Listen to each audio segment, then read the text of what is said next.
ये मैं अपना सौभाग्य मानता हूं कि भारतीय जनता पार्टी के शीर्ष नेतृत्व ने मेरे ऊपर विश्वास किया और उन्होंने अपना, जिसको हम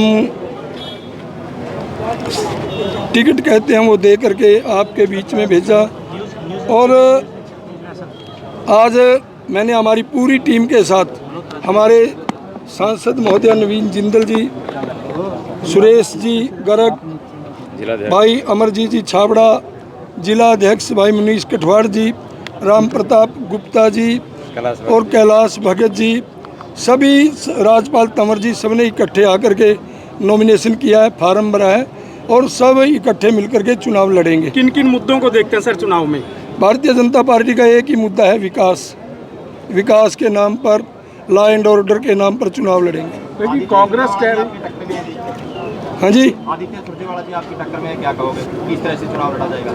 पिछली बार उसके पिताजी थे टक्कर में, परिणाम आपके सामने है। अब की बार उससे अच्छी तरह से और चित करने का काम कांग्रेस करें। ये कह रही है कि इस बार जो है लोग जो है बदलाव चाह रहे हैं। कांग्रेस तो पिछले 15 सालों से कह रही है, जनता क्या चाह रही है वो पूछिए। लेकिन एक नई पार्टी आम आदमी पार्टी भी पहली बार चुनाव मैदान में, लगता है उससे कुछ फर्क पड़ेगा भाजपा को, सत्तारूढ़ पार्टी को? नहीं, जो आम आदमी पार्टी है उसका हरियाणा में ना कोई जनाधार है, ना कोई, उनके पास प्रत्याशी भी नहीं है और उन वाला तो मैं उनके बारे में कुछ कहना भी नहीं चाहता। लीलाराम जी, जो आपने काम करवाया अपने कार्यकाल में, क्या मानते हैं आप अब की बार वोट जो है ले पाओगे आप पब्लिक से विकास कार्यों को लेकर? मैंने पहले ही कहा था, भारतीय जनता पार्टी विकास के नाम पर वोट मांगती है और जो भारतीय जनता पार्टी ने काम किया है उनके आधार पर हमें पूर्ण विश्वास है कैथल की जनता हमें वोट देगी और कैथल जिले की चारों सीटों पर कमल का फूल खिलेगा।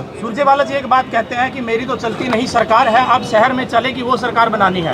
सुरजेवाला जब मंत्री थे, कैबिनेट के मंत्री थे और हमारे हॉस्पिटल में बड़ी बड़ी यहाँ मशीनें आई थी, सीटी स्कैन, अल्ट्रासाउंड, और सारी उस समय की मंत्री गीता भुक्कल इस मंत्री से उठा करके ले गई और सारे शहर में बड़े बड़े पोस्टर लगा रखे कि बंदे में है दम। इसका दम तो हमने तब देख लिया था, ये कैबिनेट के मंत्री थे, कैथल थे, अम्बाड़ा तक की सड़क नहीं बनवा सके। जब मैं पहले विधायक था 16 सड़कों को एक गांव से दूसरे गांव की सड़क छोड़ करके गया था और वो 16 या 17 सड़क अब भारतीय जनता पार्टी की सरकार ने बनाने का काम किया है, जिसमें बंदे में दम है ना। 10 साल में एक सड़क भी नहीं बनी एक गाँव से दूसरे गाँव तक की। तो अब सरकार बनेगी सर? भारतीय जनता पार्टी की सरकार बनने जा रही है। हरियाणा का इतिहास है, जो सरकार सदा केंद्र में रही वही हरियाणा प्रदेश में बनती है और इसमें कोई अतिशयोक्ति नहीं। 8 अक्टूबर को हरियाणा प्रदेश में कमल का फूल खिलने जा रहा है। नायब सैनी जी दूसरी बार और भारतीय जनता पार्टी तीसरी बार सरकार बनाने जा रही है। क्या कहना चाहेंगे कैथल के लोगों को? मैं कैथल के लोगों को मैं यही कहना चाहूँगा कि यहाँ से लीलाराम जी ने बहुत काम किया है। जो 1000 करोड़ की लागत से जो यहाँ पर मेडिकल कॉलेज बन रहा है, उससे जो है यहाँ पर स्वास्थ्य सुविधाएं बहुत बेहतर होंगी। और जैसे अभी लीलाराम जी ने कहा, इन्होंने हर क्षेत्र के में लोगों के भलाई के लिए काम किया है और आज जो है भारतीय जनता पार्टी हमारे यशस्वी मुख्यमंत्री नायब सैनी जी के नेतृत्व में चुनाव लड़ रही है और हमें पूरा विश्वास है कि हरियाणा के लोग चाहेंगे कि डबल इंजन की सरकार हो। केंद्र में नरेंद्र मोदी जी की सरकार है और हरियाणा के अंदर जब भारतीय जनता पार्टी की सरकार होगी, जिसके कि नायब सैनी जी मुख्यमंत्री होंगे, तो यहाँ पर चौमुखी विकास होगा, हर वर्ग के हित के लिए काम किया जाएगा। इसलिए मैं समझता हूँ कि हरियाणा के अंदर तीसरी बार भारतीय जनता पार्टी की सरकार बनने जा रही है और लोगों के अंदर, सभी के अंदर बहुत उत्साह है इसको लेकर।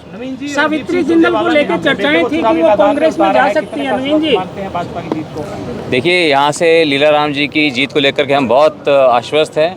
लीलाराम जी जो हैं बहुत ही मजबूत नेता हैं, धरती से जुड़े हुए नेता हैं और सभी जगह इनको जो है लोग बहुत चाहते हैं, इनकी सादगी को बहुत पसंद करते हैं और सभी जो है लोग इनके साथ जुड़कर चुनाव लड़ेंगे। बहुत बहुत धन्यवाद।